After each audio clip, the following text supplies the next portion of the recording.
All right, let's kick off another deep dive. This time, we're tuning our ears to the world of audio. And, well, we'll be tackling a debate that's been going on for ages. Analog versus digital. Yeah, it's a classic. You bet. You sent over some really interesting notes comparing, that magic of analog gear with those powerful digital VSTs, those virtual studio tools that have kind of revolutionized music production. Mm-hmm. So where do we even begin? What are the core differences between like analog and digital approaches? Right. And why does analog gear still have this like special place in the hearts of so many music creators? It's a good question. It is. And what does it all mean for, all of us out there on our own audio journeys? Well, I think, even with all the amazing leaps and bounds we've made with digital audio, there's this undeniable pull, that analog gear still has on musicians and producers. And I think to really get why, we got to go back to the basics. How do we even capture sound? How's it represented?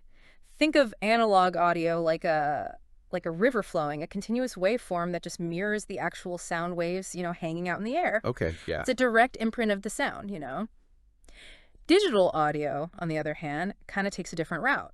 Imagine taking these super fast snapshots of that same sound wave, breaking it down into these tiny little numerical pieces, almost, I guess you could say like pixels in a picture. Oh, okay, I get you. So that's what digital is, a series of snapshots, not this, continuous flow. So does that mean that the quality of digital audio like hinges on how many of these snapshots, as you call them, you take every second? Yeah, exactly. That's the sample rate, right? Yeah. And that determines how well the digital signal actually matches up with the original analog sound. That's the one. So is it this difference in how the sound is captured and then like messed with? Hmm? Is that the root of this whole analog versus digital debate? It really is. And this difference, it leads to like some really unique sonic characteristics. And that's, why audiophiles go crazy for that warmth of analog sound, like that quality you get with vinyl records or old school recordings. Mm-hmm. Have you ever noticed that warmth yourself? Oh, yeah, for sure. It's tough to like put it into words, but there's this richness, this depth that just seems to be absent in some digital recordings. It's hard to replicate. Yeah. One of the big reasons for that warmth is it's a thing called harmonic saturation. When you push a signal through analog circuits, especially ones with, components like valves or transistors, it can create extra harmonics. Okay. They enrich the sound. These harmonics, they're like overtones that just add this complexity, It gives it more texture. Digital audio can try to copy it, but it's really hard to get that organic feel. So analog gear is kind of like adding like layers to the sound. Yeah. Almost like when a chef throws in spices to a dish, That's a great way to put it. But is there more to it than just that? There is. Analog gear, I mean, let's face it, it's not perfect, but that's kind of part of its charm. Right. Those same valves and transistors, they introduce these subtle distortions, these compressions, and that's what gives analog that unique color. Right. It's like how handcrafted wood has that one-of-a-kind grain? It's like that. It adds character, depth. Oh, I love that. Analog gear like embraces those imperfections. It's not about being sterile and perfect, but about like adding a special touch, a personality. Exactly. And here's where it gets really interesting. You know how we were talking about the warmth? Well, the environment where the analog gear is, it actually impacts the sound, too. What? Really? Oh, yeah. Like the temperature, the humidity, even the tiniest changes in voltage. They all mess with how those analog components behave. So every time you play or record with analog equipment, it ends up a little different. You get a unique sonic fingerprint each time. And that's pretty much impossible to copy in the digital world, where everything's so controlled.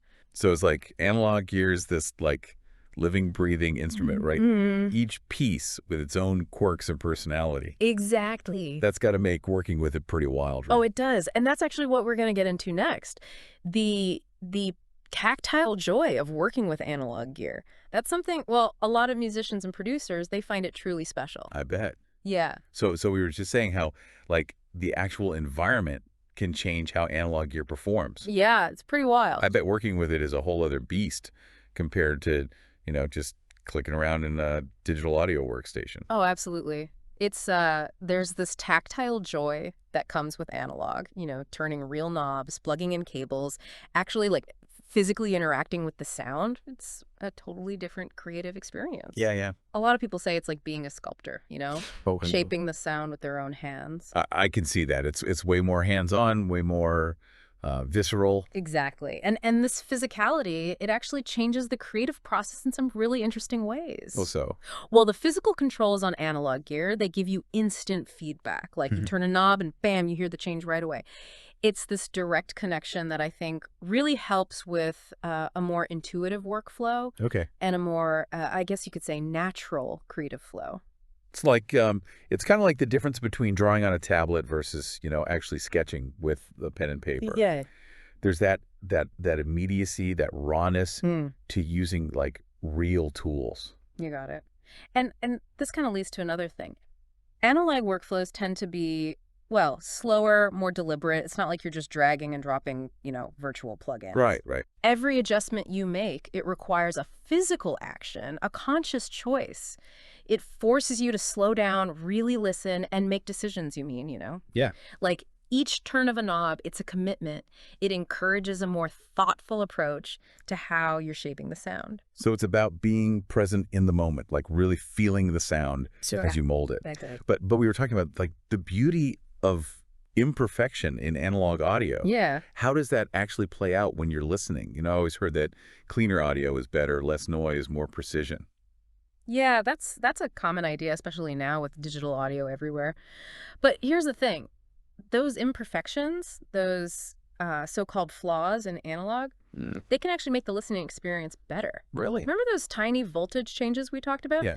Well, they can actually make the valves and transistors act a little differently, so you get these subtle variations in the sound. Even things like background noise, which you normally try to get rid of in digital recordings, can actually add a sense of realism and depth. So it's not about trying to make everything perfectly clean and sterile. It's about understanding that those little imperfections, they actually make the listening experience more engaging, more human even. Exactly. It's like, think about the soft crackle you hear on a vinyl record. Yeah, yeah. It adds a certain something, And another thing, analog gear, it usually has fewer preset options than digital plugins, which have like endless possibilities. Right.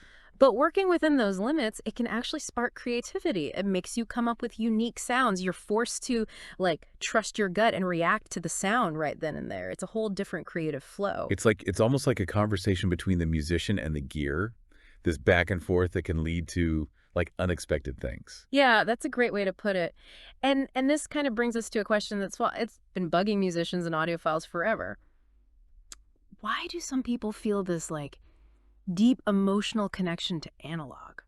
There are some theories floating around. Some people think that analog sound, because it's a more, direct representation of the original sound waves, it hits our ears and our brains on a deeper level. Okay. It's like tapping into a more fundamental way of experiencing sound, So it's not just about the technical stuff of how sound is reproduced. It's about how that sound actually makes us feel. Exactly. And all those, rich details, those little imperfections we've been talking about, they all add up to a more, I guess you could say, human listening experience.